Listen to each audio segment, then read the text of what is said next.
Welcome to Fortune Forecast. I am Daisy, your hostess, and we are in my book playlist where we have started the book titled The Secret of the Ages by Robert Collier, published in 1926. It is in the public domain. If you are new to my channel, welcome. So glad you found us. And to our Fortune community, welcome back. If this is the first time that you have run across this chapter and would like to get to the beginning, please visit my book playlist and so you can catch up.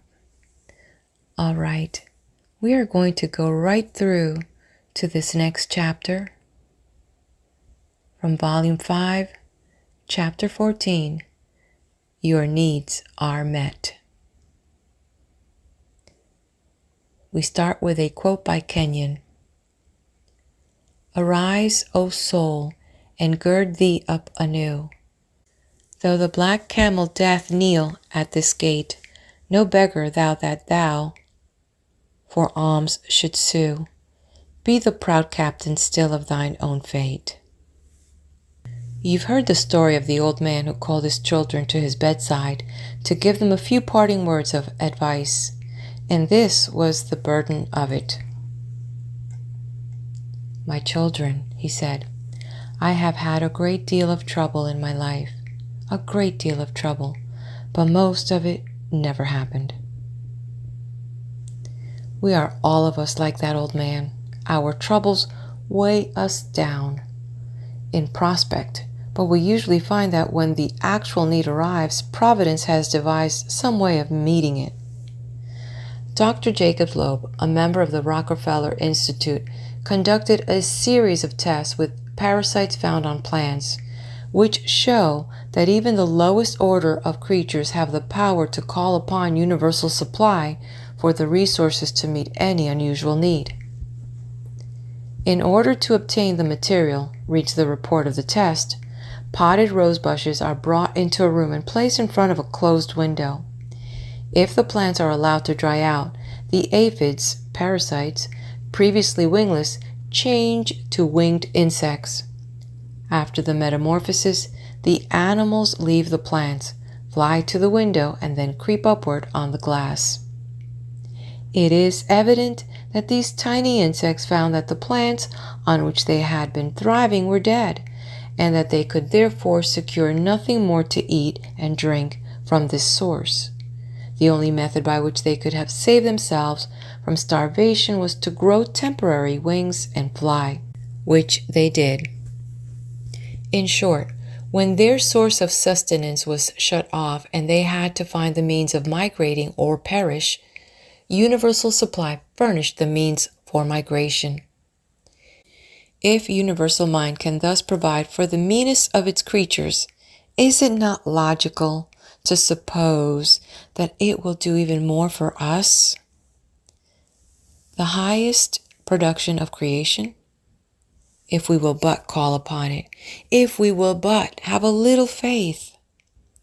Viewed in the light of mind's response to the need of those tiny parasites, does it seem so unbelievable that a sea should roll back while a people marched across it dry-shod? That a pillar of fire should lead them through the wilderness by night? That manna should fall from heaven, or water gush from a rock? In moments of great peril, in times of extremity, when the brave soul has staked its all, those are the times when miracles are wrought, if we still have but faith. That doesn't mean that you should rest supinely at your base and let the Lord provide. When you have done all that is in you to do, when you have given of your best, don't worry or fret as to the outcome. Know that if more is needed, your need will be met. You can sit back with the confident assurance that having done your part, you can depend upon the genie of your mind to do the rest. When the little state of Palestine was in danger of being overrun by Egypt on the one hand, or gobbled up by Assyria on the other, its people were frantically trying to decide which horn of the dilemma to embrace, with which enemy they should ally themselves to stave off the other. With neither, the prophet Isaiah told them, in calmly resting your safety lieth, in quiet trust shall be your strength. So it is with most of the great calamities that afflict us. If we would only calmly rest, quietly trust, how much better off we should be. But no, we must fret and worry, and 9 times out of 10 do the wrong thing. And the more we worry and fret, the more likely we are to go wrong. All of universal mind that is necessary to solve any given problem, to meet any need, is wherever that need may be.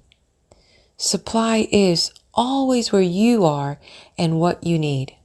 It matters not whether it be sickness or trouble, poverty or danger. The remedy is there, waiting for your call.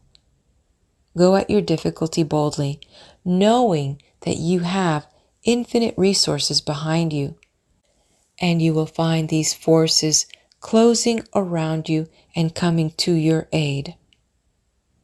It's like an author writing a book. For a long time, he works in a kind of mental fog, but let him persevere, and there flashes suddenly a light that clarifies his ideas and shows him the way to shape them logically. At the moment of despair, you feel a source of unknown energy arising in your soul. That doesn't mean that you will never have difficulties. Difficulties are good for you. They are the exercise of your mind. You are the stronger for having overcome them.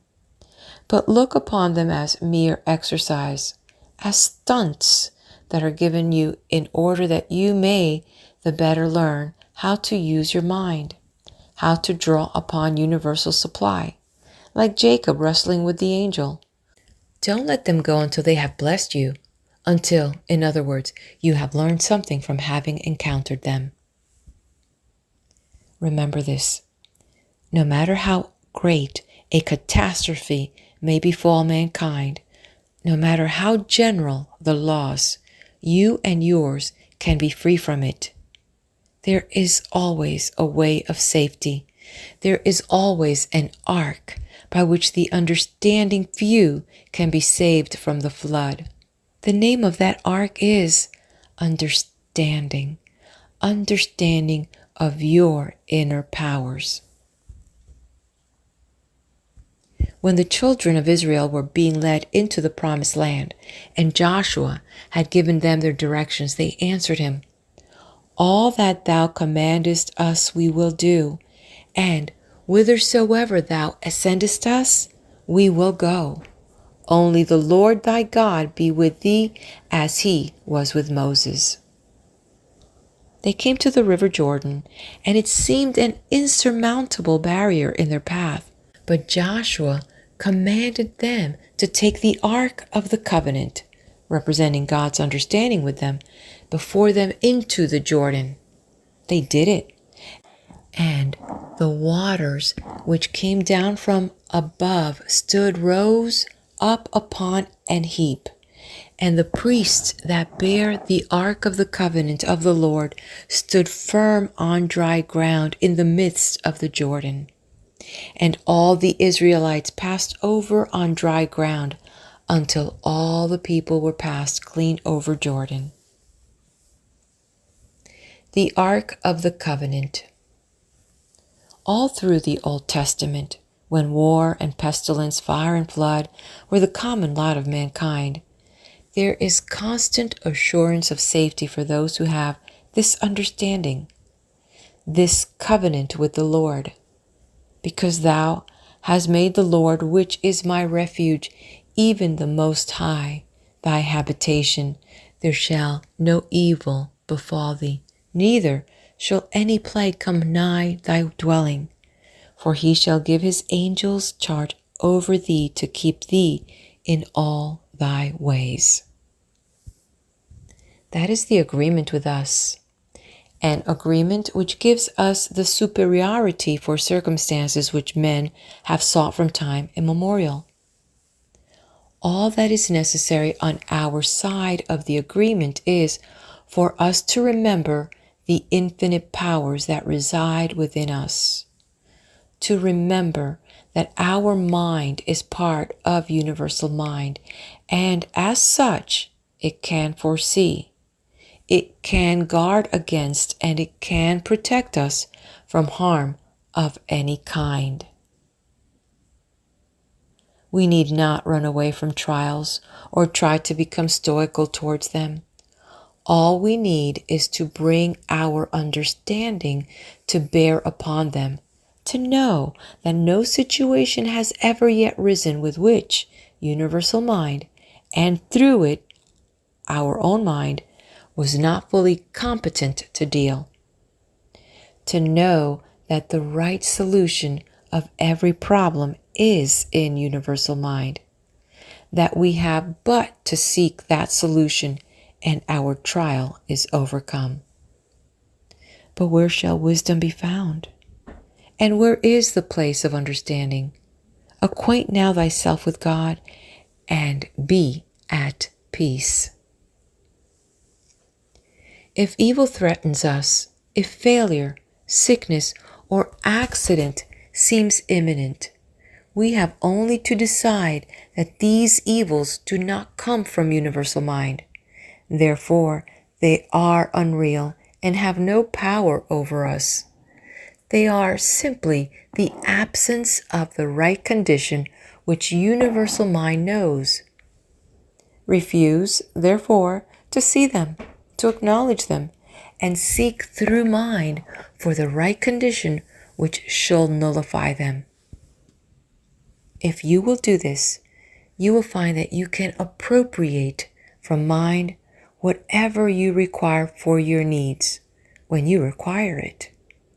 The greater your need, the more surely it will be met, if you can but realize this truth. Fear not, little flock, said Jesus, for it is your Father's good pleasure to give you the kingdom. Remember that your thought is all-powerful, that it is creative, that there is no limitation upon it of time or space, and that it is ever available. Forget your worries, forget your fears. In place of them, visualize the conditions you would like to see. Realize their availability. Declare to yourself that you already have all these things that you desire, that your needs have been met. Say to yourself, how thankful I am that mind has made all these good things available to me. I have everything that heart could desire to be grateful for. Every time you do this, you are impressing the thought upon your subconscious mind. And the moment you can convince your subconscious mind of the truth of it, that moment your mind will proceed to make it true. This is the way to put into practice the Master's advice. Believe that ye receive it, and ye shall have it. There is no condition so hopeless, no cause so far gone, that this truth will not save it. Time and again, patients given over by their doctors as doomed have made miraculous recoveries through the faith of some loved one. I hope that everyone who reads this book may gain as much from their first reading as I did, writes a happy subscriber from New York City. I got such a clear understanding from that one reading that I was able to break the mental chain holding a friend to a hospital bed, and she left the hospital in 3 days, to the very great astonishment of the doctors handling the case. In the same way, there are innumerable instances where threatened calamity has been warded off and good come instead. The great trouble with most of us is we do not believe. We insist upon looking for trouble. We feel that the rainy day is bound to come, and we do our utmost to make it a surety by keeping it in our thoughts, preparing for it, fearing it. Cowards die many times before their deaths. The valiant never taste of death but once. We cross our bridges 12 times before we come to them. We doubt ourselves, we doubt our ability, we doubt everyone and everything around us. And our doubts sap our energy, kill our enthusiasm, rob us of success. We are like the old lady who enjoys poor health. We always place that little word, but, after our wishes and desires, feeling deep down that there are some things too good to be true. We think there's a power apart from good which can withhold blessings that should be ours. We doubt because we cannot see the way by which our desires can be fulfilled. We put a limit upon the good that can come to us. "Prove me now herewith," said the Lord of hosts, cried the prophet Malachi, "if I will not open you the windows of heaven and pour you out a blessing, that there shall not be room enough to receive it. And all nations shall call you blessed, for ye shall be a delightsome land." Your mind is part of universal mind. And universal mind has all supply. You are entitled to, and you can have just as much of that supply as you are able to appropriate. To expect less is to get less, for it dwarfs your power of receiving. It doesn't matter what your longings may be, provided they are right longings. If your little son has his heart set on a train and you feel perfectly able to get him a train, you're not going to hand him a picture book instead.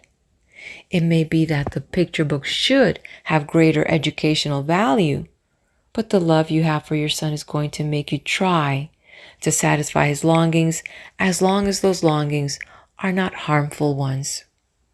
In the same way, universal mind will satisfy your longings, no matter how trivial they may seem, as long as they are not harmful ones. "Delight thyself also in the Lord, and he shall give thee the desires of thine heart." If you would only try to realize that God is not some far-off deity, not some stern judge, but the beneficent force that we recognize as nature, the life principle that makes the flowers bud and the plants grow, that spreads abundance about us with lavish hand.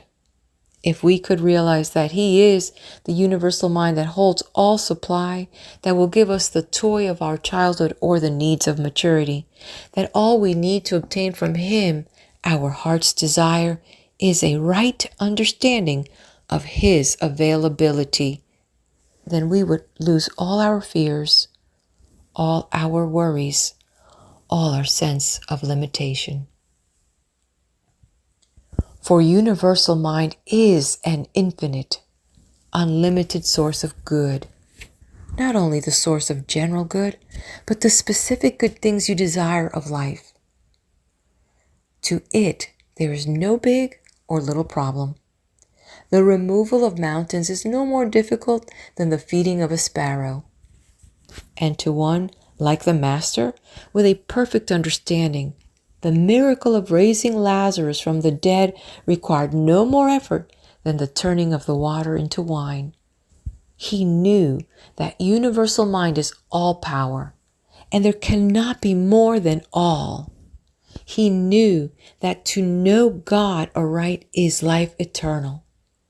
And Jesus knew God aright, so was able to demonstrate his knowledge of life eternal in overcoming sin, disease, and death.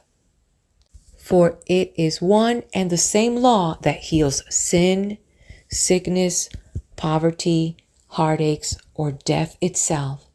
The law is the right understanding of divine principle. But what does this ability to perform miracles consist of? What is the power or force by which we can prove this ability? Perhaps the simplest way is to begin with the realization that universal mind is man's working power. The science of thought. Can you stretch your mind a bit and try to comprehend this wonderful fact that the all-powerful, all-knowing, everlasting Creator and Governor of the infinite universe, who hath measured the waters in the hollow of his hand, and meted out heaven with the span, and comprehended the dust of the earth in a measure, and weighed the mountains in scales and the hills in a balance, is your working power? In proportion as we understand this fact and make use of it, in that same proportion we are able to perform our miracles. Your work is inspired to the extent that you realize the presence of universal mind in your work. When you rely entirely on your own conscious mind, your work suffers accordingly. I can of mine own self do nothing, for the works which the Father hath given me to finish, the same works that I do bear witness of me. The miracles of Jesus bear witness of the complete recognition of God the Father as his working power. And mind you, this inspiration, this working of universal mind with you is available for all of your undertakings. Mind could not show itself in one part of your life and withhold itself from another, since it is all in all. Every rightly directed task, no matter how insignificant or menial it may appear to you, carries with it the inspiration of universal mind, since by the very nature of omnipotence, its love and bestowals must be universal and impartial, and whatsoever you do, do it heartily as to the Lord. Too many of us are like the maiden in the old Eastern legend. A genie sent her into a field of grain, promising her a rare gift if she would pick for him the largest and ripest ear she could find. His gift to be in proportion to the size and perfection of the ear. But he made this condition: she must pluck but one ear, and she must walk straight through the field without stopping, going back, or wandering hither and thither. Joyously she started. As she walked through the grain, she saw many large ears, many perfect ones. She passed them by in scorn, thinking to find an extra large, super perfect one farther along.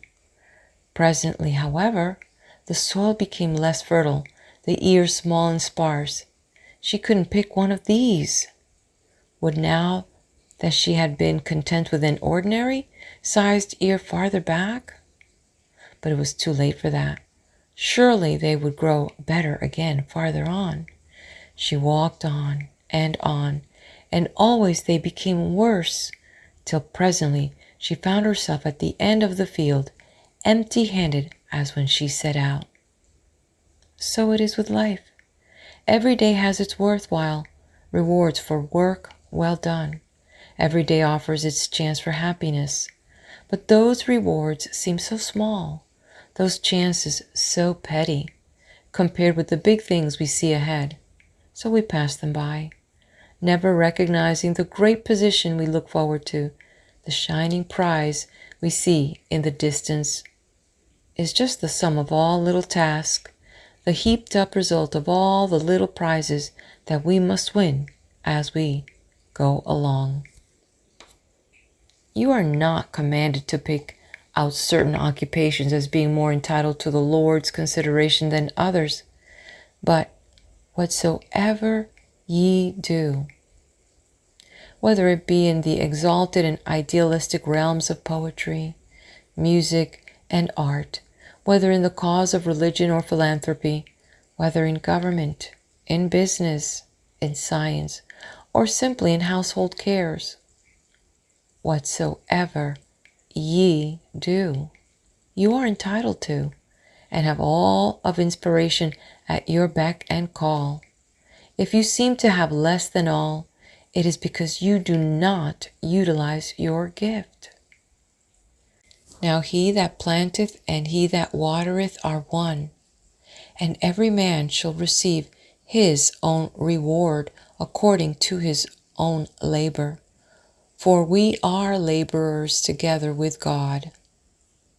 All things are yours, and ye are Christ's, and Christ is God's. How shall you take advantage of this universal supply? When next any need confronts you, when next you are in difficulties, close your eyes for a moment and realize that universal mind knows how that need can best be met, knows the solution of your difficulties, and that your subconscious mind, being part of the universal mind, can know this too. So put your problem up to your subconscious mind with the sublime confidence that it will find the solution. Then forget it for a while. When the time comes, the need will be met. Dr. Wimbigler corroborates the working out of this idea in the following. Suggestions lodged in the mind can effect a complete change morally and physically. If mankind would become in spirit as a little child, trusting in God implicitly, the greatest power would utilize in the establishment of health and equilibrium, and the results would be untold in comfort, sanity, and blessing. For instance, here's one who is suffering from worry, fear, and vexations of life. How can he get rid of these things and relieve this suffering? Let him go to a quiet room or place twice a day. Lie down and relax every muscle.